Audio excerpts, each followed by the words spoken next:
संध्या हो चली थी। सूरज डूब चुका था और चारों ओर अंधेरा छा गया था। यह शहर का सबसे पुराना हिस्सा था, जहां हर किसी को कदम रखने से डर लगता था। वहां एक पुरानी अजीब सी दिखने वाली हवेली थी, जिसे लोग अभिशप्त हवेली के नाम से जानते थे। कहते हैं रात के समय यहाँ अजीब अजीब आवाजें आती हैं, जिनका रहस्य आज तक कोई सुलझा नहीं पाया।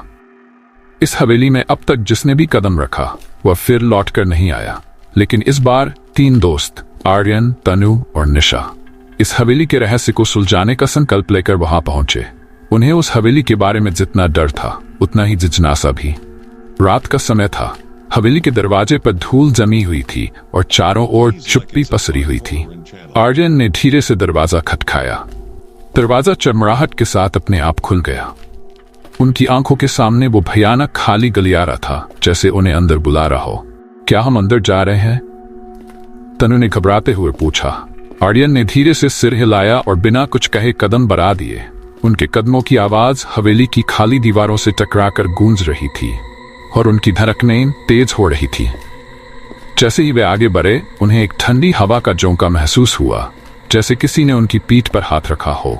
वे रुक गए और पीछे मुड़कर देखा, मगर वहां कोई नहीं था। क्या तुमने महसूस किया? निशा ने हौले से कहा। सभी ने सिर हिलाया, लेकिन इस डर के बावजूद उन्होंने हिम्मत नहीं छोड़ी। उन्होंने अपने टॉर्च निकाले और दीवारों पर लगी पुरानी धूल भरी तस्वीरें देखी, जिनमें कुछ चेहरे झांक रहे थे। ये चेहरे इतने असामान्य थे जैसे कि वो उन तीनों को घूर रहे हों। आर्यन ने एक तस्वीर के पास रुककर देखा और उसे महसूस हुआ कि तस्वीर की आंखें उसकी ओर घूम रही हैं। ये सब हमारी कल्पना है। आर्यन ने अपने दोस्तों को हिम्मत बंधाई, लेकिन जैसे ही वह आगे बढ़ा, एक धीमी सी सरसराहट की आवाज उनके कानों में पड़ी, जैसे कोई उनके पीछे कदम कदम से चल रहा हो। वह कमरे में जैसे ही आगे बढ़े, उन्हें एक पुरानी किताब दिखाई दी जिसमें धूल जमी थी। उन्होंने किताब को उठाया और उस पर उकेरे शब्दों को पढ़ने की कोशिश की। यह हवेली अभिशप्त है। और तभी कमरे का दरवाजा जोर से बंद हो गया। आर्यन, तनु और निशा को लगा कि जैसे वो किसी जाल में फंस चुके हैं। उन्होंने चारों ओर देखा, लेकिन कमरा बिल्कुल खाली था और अब वापसी का कोई रास्ता नहीं था। आवाजें अब करीब आ रही थीं, जैसे कोई उन्हें घेरने वाला हो। तभी आर्यन को एहसास हुआ कि यह किताब हवेली के रहस्यों को जानने की कुंजी हो सकती है। वह पन्ने पलटने लगा और उसमें हवेली की एक प्राचीन आत्मा के बारे में लिखा था, जो एक समय में इस हवेली की मालिक थी। उस आत्मा ने अपने जीवन काल में बहुत कष्ट सहे थे और अब वह किसी को भी अपने जीवन में आने नहीं देती थी। अब तीनों दोस्त समझ चुके थे कि यदि उन्हें यहां से बचना है तो उस आत्मा का मोक्ष कराना होगा। वो आत्मा हवेली में कैद थी क्योंकि उसकी आखिरी इच्छा अधूरी थी। वो एक प्राचीन कुंजी की तलाश में थी जो इस हवेली में कहीं छुपी थी। आखिरकार उन्हें वो कुंजी एक गुप्त कमरे में मिली। उन्होंने जैसे ही उस कुंजी को उठाया, हवेली का अंधेरा गायब होने लगा। चारों ओर एक हल्की रोशनी फैली और वह आत्मा उन्हें दिखाई दी। उस आत्मा ने एक धीमी आवाज में कहा, तुमने मेरी मुक्ति के लिए मेरी अंतिम इच्छा पूरी की, अब मैं आजाद हूं।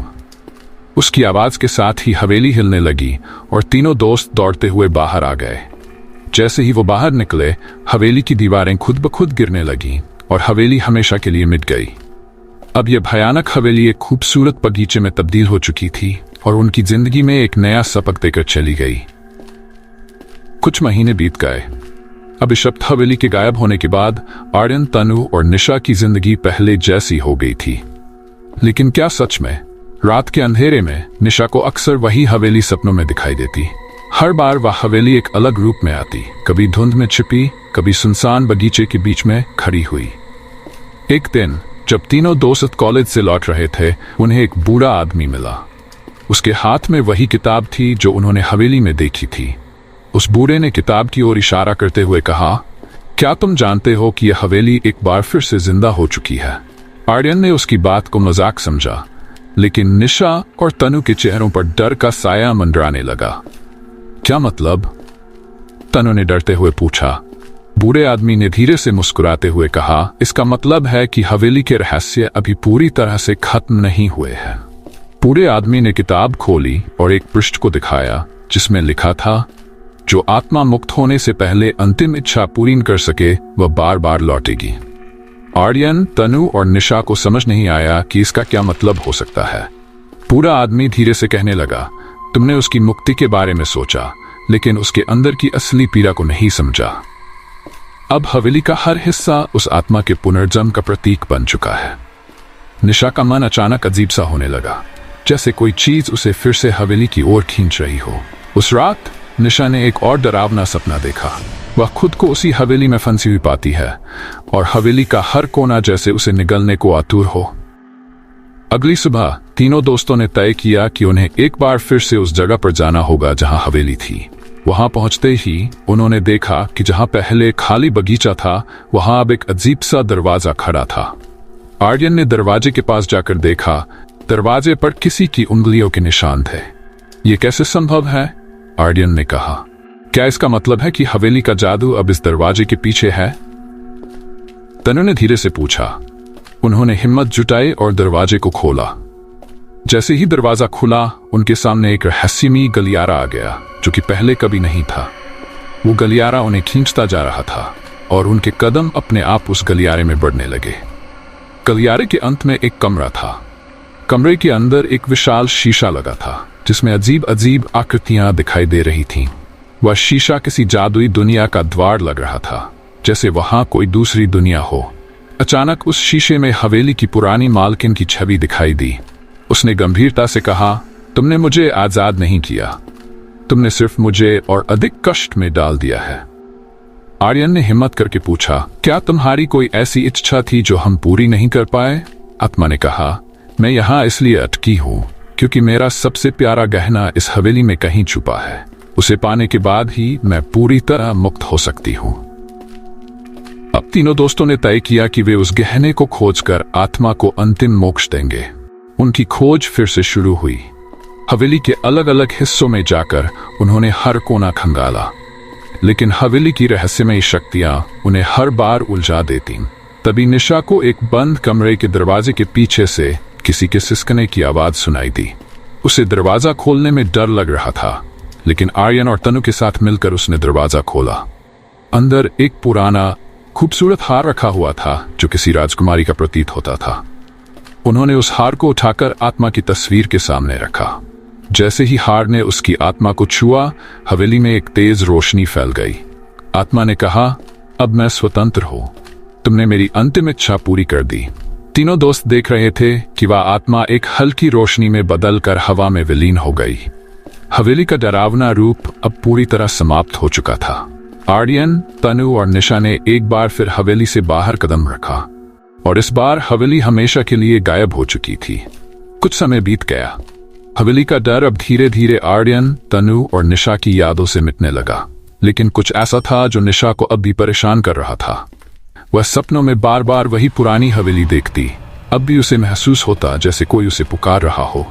एक दिन जब निशा अकेले घर पर थी, उसे एक अजीब सी आवाज सुनाई दी। ये वही आवाज थी जो हवेली में उसने सुनी थी। आवाज धीरे धीरे उसके कानों में गूंजने लगी। तुमने मेरा काम अधूरा छोड़ दिया। निशा घबरा गई। उसने आर्यन और तनु को कॉल किया और उनसे मिलने की बात की। तीनों दोस्त फिर से मिले और निशा ने अपने सपनों के बारे में बताया। आर्यन और तनु ने इसे महज उसकी कल्पना समझा, लेकिन निशा को यकीन था कि कुछ अब भी गलत है। उस दिन के बाद निशा ने पुरानी किताब के बारे में जानकारी जुटाने की कोशिश की। वह लाइब्रेरी में गई और इतिहास की किताबों में अभिशप्त हवेली का जिक्र खोजने लगी। वह एक किताब पर रुकी जिसमें लिखा था कि हवेली के पीछे की आत्मा सिर्फ एक महिला नहीं थी, बल्कि एक पूरी पीढ़ी का अभिशाप थी। उस हवेली के सभी सदस्यों का खात्मा एक के बाद एक हो गया था और उनकी आत्माएं आज भी भटक रही थी। वहां लिखा था, इस हवेली में कोई एक आत्मा नहीं, बल्कि कई आत्माएं कैद है, जिनकी अंतिम इच्छाएं अधूरी रह गईं। निशा के चेहरे पर डर और गहरा हो गया। इसका मतलब था कि उन्होंने सिर्फ एक आत्मा को मुक्त किया था, जबकि कई और आत्माएं अब भी इस हवेली के रहस्यमय द्वार के पीछे फंसी हुई थीं। निशा ने आर्यन और तनु को बुलाया और उन दोनों को ये नई जानकारी दी।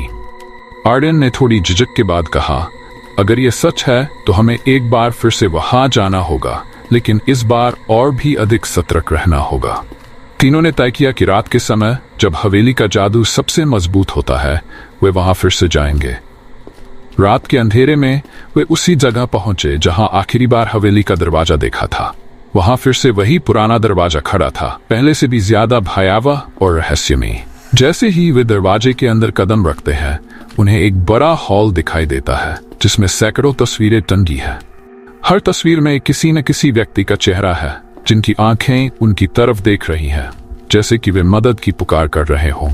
तभी हवा में एक ठंडी लहर चली और उन तस्वीरों से सैकड़ों फुसफुसाहटें गूंजने लगी। हमें आजाद करो, हमें मुक्ति दो। उनकी आवाजें गहरी पीड़ा में थीं। आर्यन, तनु और निशा समझ चुके थे कि इन आत्माओं की इच्छाएं भी अधूरी हैं, जिन्हें पूरा करना उनके लिए एक चुनौती से कम नहीं होगा। हर आत्मा की इच्छा जानने के लिए उन तीनों ने पुरानी किताब का सहारा लिया। बारी बारी से उन्हें हर आत्मा की अंतिम इच्छाओं का पता चला। कुछ ने अपने खोए हुए परिवार को पाने की ख्वाहिश की थी, तो कुछ ने अपने अधूरे प्यार को। आर्यन ने हिम्मत कर कहा, हमें इन सब की इच्छाएं पूरी करने के लिए एक ही रात में सब कुछ करना होगा। अगर हम नाकामयाब रहे तो हम भी शायद इन आत्माओं में तब्दील हो जाएंगे। तीनों ने उन आत्माओं की मदद करने का प्रण लिया, लेकिन जैसे ही उन्होंने पहली आत्मा की अंतिम इच्छा पूरी की, वहां पर अचानक से एक अजीबोगरीब धुआं फैलने लगा। जैसे ही धुआं थमा, एक प्राचीन आत्मा उनके सामने प्रकट हुई। वह अब तक की सबसे ताकतवर आत्मा थी। उसने धीरे से कहा, तुमने बहुत कोशिश की, लेकिन तुम्हें इन आत्माओं को मुक्त करने के लिए बलिदान देना होगा। आर्यन ने साहस से कहा, कैसा बलिदान? आत्मा ने बताया कि इस हवेली में जितनी आत्माएं कैद हैं, उन्हें मुक्त करने के लिए किसी एक जीवित आत्मा को हमेशा के लिए यहां रहना पड़ेगा। उन तीनों के चेहरे पर डर के भाव आ गए, लेकिन समय कम था और उनकी दोस्ती की परीक्षा भी थी। तीनों दोस्तों ने एक दूसरे की ओर देखा। तभी निशा ने आगे बढ़कर कहा, मैं बलिदान देने के लिए तैयार हूं। अगर मेरे रुकने से इन आत्माओं को शांति मिलेगी तो मैं रुकूंगी। आर्यन और तनु ने उसे रोका, लेकिन निशा ने जिद पकड़ ली। उसने अपने दोस्तों को गले लगाया और उन्हें बाहर जाने को कहा। जैसे ही आर्यन और तनु दरवाजे से बाहर निकले, हवेली एक आखिरी बार चमकी और निशा को हमेशा के लिए अपनी गोद में समा लिया। हवेली ने अपनी अंतिम सांस ली और निशा का बलिदान स्वीकार करते हुए उन सभी आत्माओं को मुक्ति दे दी। आसमान साफ हो गया। हवेली अब पूरी तरह से गायब हो चुकी थी, जैसे कभी थी नहीं। आर्यन और तनु ने वापस आकर निशा की याद में एक स्मारक बनाया। वे जानते थे कि निशा ने न केवल अपनी दोस्ती का बलिदान दिया, बल्कि उन आत्माओं को भी मुक्ति दिलाई। उसका बलिदान हमेशा उन दोनों के दिल में जिंदा रहेगा। अंत में कहानी ने यह सिखाया कि सच्ची मित्रता किसी भी बलिदान से बढ़कर होती है। निशा ने अपनी आत्मा को मुक्त कर दूसरों को शांति दी और उसकी यादें हमेशा आर्यन और तनु के दिलों में बसी रहेंगी।